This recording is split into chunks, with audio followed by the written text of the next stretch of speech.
इस वक्त की सबसे बड़ी खबर दरअसल ये आ रही है कि इजराइल और लेबनान के बीच में लगातार जो हमले हैं वो जारी हैं, तनाव बढ़ता जा रहा है। लेकिन इन सब के बीच में एक सबसे बड़ी खबर दरअसल ये है कि हिजबुल्लाह ने करीब 150 मिसाइलें जो हैं वो उत्तरी इजराइल में दागी हैं और इस वक्त धीरे धीरे करके खबरें सामने आ रही हैं। कहा जा रहा है हिजबुल्लाह के आतंकियों ने कुल 150 मिसाइलें दागी हैं, वो भी उत्तरी इजराइल में। अभी तक इन हमलों में कितना नुकसान हुआ है इसकी जानकारी तो मिल नहीं पाई है, लेकिन सहयोगी प्रणय उपाध्याय के पास सीधे चलते हैं क्योंकि वो लगातार इस पर फोकस भी कर रहे हैं कि आखिरकार इस वक्त वहां हो क्या रहा है, क्योंकि वॉर की जो स्थिति है वो लगातार बनी हुई है, लगातार हमले किए जा रहे हैं। इसराइल की तरफ से भी जो पेजर ब्लास्ट की खबर सामने आई थी,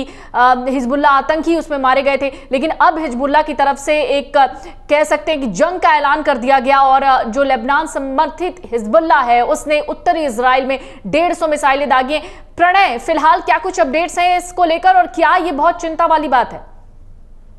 चिंता तो निश्चित रूप से है ही, क्योंकि लड़ाई का एक नया मोर्चा जो है वो यहाँ पर इंटेंसिफाई होता हुआ नजर आ रहा है। लेकिन पल्लवी, अगर देखें तो इजराइल और हमास के बीच शुरू हुई जंग के बाद ये अब तक का सबसे भीषण संग्राम कहा जा सकता है, सबसे भीषण लड़ाई कही जा सकती है हिजबुल्लाह और इजराइल के बीच में, क्योंकि ये दक्षिणी लेबनान और उत्तरी इजराइल की जो सीमाएं हैं वो मिलती हैं। गोलान हाइट्स का ये इलाका है, यहाँ पर पहले भी टेंशन रहे हैं। आपको याद होगा इससे पहले जब इजराइल ने PLO के खिलाफ, फिलिस्तीन लिबरेशन ऑर्गेनाइजेशन के खिलाफ कार्रवाई की थी, तो इस पूरे इलाके को अंतर्राष्ट्रीय जो मीडिएशन था, UN की फोर्सेस यहाँ पर तैनात हैं, तो उसके बाद इजराइल ने कदम अपने पीछे खींचे थे। लेकिन आज अगर हम अभी की बात करें तो मैं आपको जगह बता देता हूं, करीब 150 से ज्यादा मिसाइलें और रॉकेट्स दागे गए हैं हिजबुल्लाह की तरफ से। और साथ ही मेरॉन का जो इलाका है वहां पे एक साथ करीब 40 से 50 जो हैं वो रॉकेट्स दागे गए हैं हिजबुल्लाह की तरफ से। 3 जो हैं सीरीज ऑफ अटैक हुए हैं हिजबुल्लाह की तरफ से। हालांकि इजराइल का जो आयरन डोम सिस्टम है उसकी तरफ से दावा किया जा रहा है कि उसने कई जो रॉकेट हमले हैं उनको नाकाम कर दिया है, उनको आसमान में ही मार गिराया है। लेकिन जो जानकारियां मिल रही हैं उसके मुताबिक नेताऊ, सासा, मेरॉन,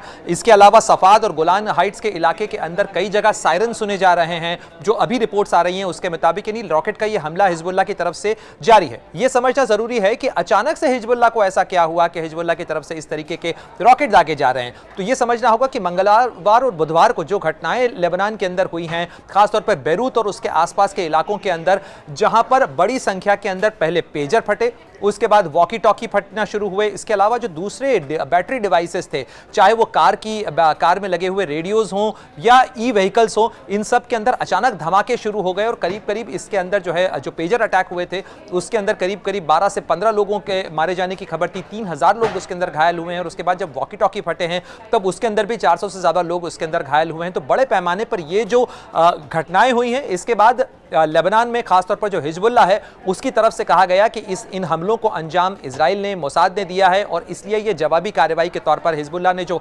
ऐलान किया था, उनके जो नेता नसरुल्लाह हैं उसकी तरफ से जो बयान सामने आया था उसमें कहा गया था कि हम हमास के साथ हैं और हम इस लड़ाई के अंदर इजराइल को जवाब देंगे। और यही माना जा रहा है कि ये जो सीरीज ऑफ अटैक हुआ है अब से कुछ देर पहले, उसके अंदर 150 से ज्यादा रॉकेट अभी तक दागे जा चुके हैं, लेकिन ये अभी भी आंकड़ा बढ़ रहा है। जी अच्छा प्रणय, एक खबर ये भी आ रही है कि ये जो हमला है वो अमेरिका को बताकर किया गया है। अमेरिका के साथ में किसी तरीके का कोई संबंध या राब्ता जो है वो हिजबुल्लाह का नहीं है, क्योंकि ये समझना जरूरी है कि लेबनान अलग है और हिजबुल्लाह अलग है। ये बात जरूर है कि लेबनान का सारा जो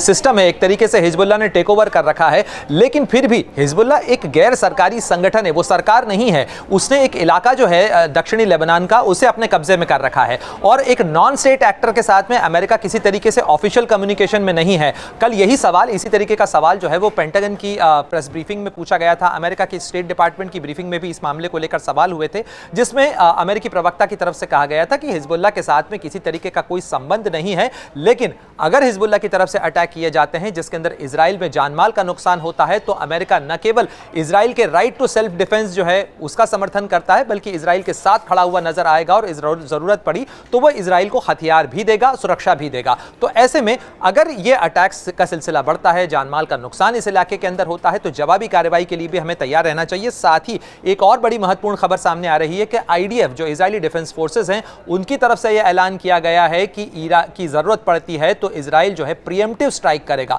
यानी उन जगहों को निशाना बनाएगा जिसके अंदर उसने ईरान का भी नाम लिया है, सीरिया का भी नाम लिया है, यमन का भी नाम लिया है और साथ ही लेबनान का भी नाम लेते हुए कहा है कि अगर इजराइल के लिए खतरा आया तो वो प्रीएम्प्टिव स्ट्राइक कर सकता है, यानी उन जगहों को जहां से रॉकेट दागे जा रहे हैं, जहां से उस पर अटैक लॉन्च किए जा रहे हैं, उन तमाम जगहों को तबाह कर सकता है। जी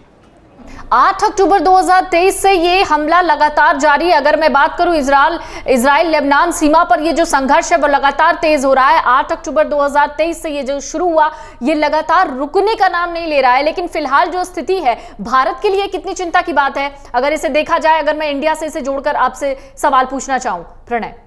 देखिए पल्लवी, 7 अक्टूबर 2023 को हमास ने हमला किया था, आतंकी हमला था, और उस हमले के बाद में इजराइल में बड़े पैमाने पर न केवल लोग मारे गए थे बल्कि एक कहा जाए कि वहां पर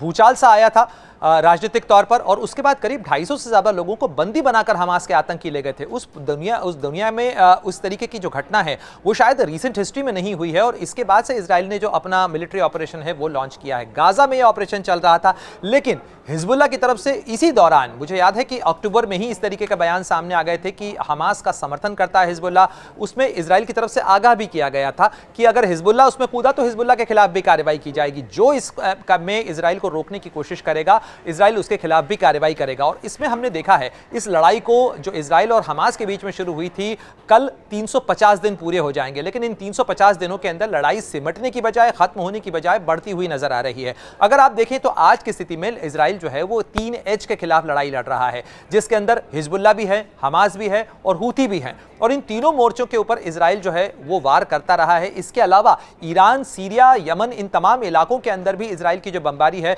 वो देखने को मिली है। इसके अलावा जो वेस्ट बैंक का इलाका यानी फिलिस्तीन के जो दो हिस्से हैं, गाजा और वेस्ट बैंक, इन दोनों ही इलाकों के अंदर इजरायली सेना के जो ऑपरेशंस हैं वो लगातार चल रहे हैं। किसी तरीके के उसके अंदर ब्रेक नहीं लगा है। लेकिन बड़ा सवाल ये खड़ा होता है कि इस समय तक इजराइल ने अचीव क्या किया है, इजराइल को हासिल क्या हुआ है। यह बड़ा सवाल इसलिए बरकरार है कि इसको लेकर सवाल इजराइल के भीतर भी पूछे जा रहे हैं कि आखिर इतनी लंबी लड़ाई चलने के बाद में न तो पूरी तरह से बंधक छूटे हैं, न हमास ने अपनी हार मानी है, तो आखिर इजराइल करना क्या चाहता है, हासिल क्या करना चाहता है। मुझे लगता है कि इस पूरे मामले के अंदर इजराइल फिलहाल इस पूरे इलाके को डोमिनेट करना चाहता है। डोमिनेशन से मतलब है कि अगर किसी तरीके का अटैक इजराइल पर आता है तो इजराइल जो है हमेशा फोर्स मल्टीप्लायर के टर्म्स में कि यदि आप हमें एक वार करेंगे हमारे ऊपर तो हम उसका पलटवार 10 वार के साथ करेंगे। यह हमेशा एक फोर्स इक्वेशन इजराइल ने रखी है, वो यहां पर वही इक्वेशन स्थापित करना चाहता है। और अब भी जब तक अमेरिका उसके साथ में है, जब तक पश्चिमी देशों का समर्थन उसके साथ में है, वो इस इक्वेशन को बनाए रखना चाहता है। साथ ही अगर नेगोशिएशन की टेबल पर जाने की नौबत आती है तो वो पोजीशन ऑफ स्ट्रेंथ से जाना चाहता है, यानी वो ताकत के साथ टेबल के ऊपर बात करने के लिए बैठना चाहता है। क्योंकि अंततोगत्वा इस पूरे मामले के अंदर समाधान आएगा तो बातचीत के जरिए आएगा, ये बात अमेरिका भी कह चुका है। लेकिन फिलहाल जो कुछ बातें चल रही थी, जो कुछ सिलसिला चल रहा था दोहा में इजिप्ट और कतर की मध्यस्थता के साथ में, उसमें फिलहाल न तो कोई किसी तरीके की सफलता मिली है, न ही बंधक अभी तक छूट पाए हैं पूरी तरीके से। तो ये पूरा मामला जो है वो उलझा हुआ पेंच है। और उसके अंदर चाहे हिजबुल्लाह सामने आता है तो उसके खिलाफ इजराइल की कार्रवाई हो रही है, हूथियों की तरफ से फिलहाल में एक जो रॉकेट दागे गए थे, मिसाइल दागी गई थी, उसमें इजराइल ने उस पर भी कार्रवाई की थी। ईरान पर भी वो कार्रवाई कर चुका है। इस्माइल हानिया की मौत के बाद से ईरान और इजराइल के बीच भी इस समय तनाव बढ़ा हुआ है। तो इसे कहा जा सकता है कि ये पश्चिम एशिया के इस इलाके के अंदर दुनिया में एक टकराव की ऐसी फॉल्ट लाइन है जिस पर रह रहकर भूकंप के झटके आ रहे हैं, जिसकी चिंता भारत समेत उन तमाम देशों को इस लिहाज से भी है पल्लवी, क्योंकि ये इलाका जो है संवेदनशील तो है ही भारत की ऊर्जा सप्लाई के लिहाज से देखें, क्योंकि खाड़ी का ये इलाका है जो भारत के व्यापार की दृष्टि से महत्वपूर्ण है। साथ ही भारत का जो ऊर्जा सप्लाई है वो खाड़ी के देशों के इलाके से आता है। इस इलाके में यदि टेंशन बढ़ता है तो उसका निश्चित रूप से प्रभाव, असर जो है वो भारत की ऊर्जा सप्लाई पर भी पड़ सकता है। जी,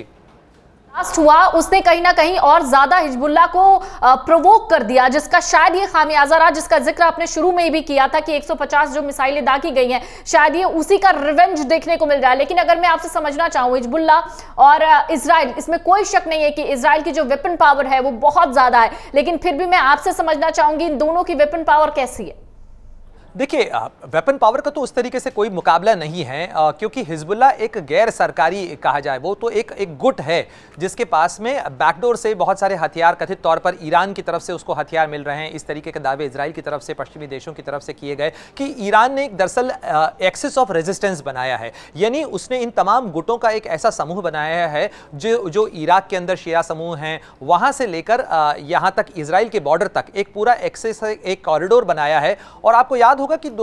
कुछ समय पहले जो कासिम सुलेमानी को मारा था अमेरिका ने, उसमें भी माना जाता था कि इसके पूरे आर्किटेक्ट इजराइल के जो ईरान के सैन्य कमांडर थे कासिम सुलेमानी, वो थे और उन्होंने ही ये कॉरिडोर या एक एक्सेस ऑफ ईवल जैसे पश्चिमी देश कहते हैं, ये इन रेबल ऑर्गेनाइजेशंस का, इन गुटों का एक पूरा समूह है। तो इनके वेपन पावर के अंदर तो एक तरीके से कोई मैच नहीं है, क्योंकि ये बेसिकली प्रॉक्सीज हैं। ये केवल एक गुट हैं जिनके पास कुछ हथियार हैं और जिनसे ये वार तो कर सकते हैं। ये ईरान को किसी तरीके से न तो चैलेंज कर सकते हैं, न ईरान को रोक सकते हैं।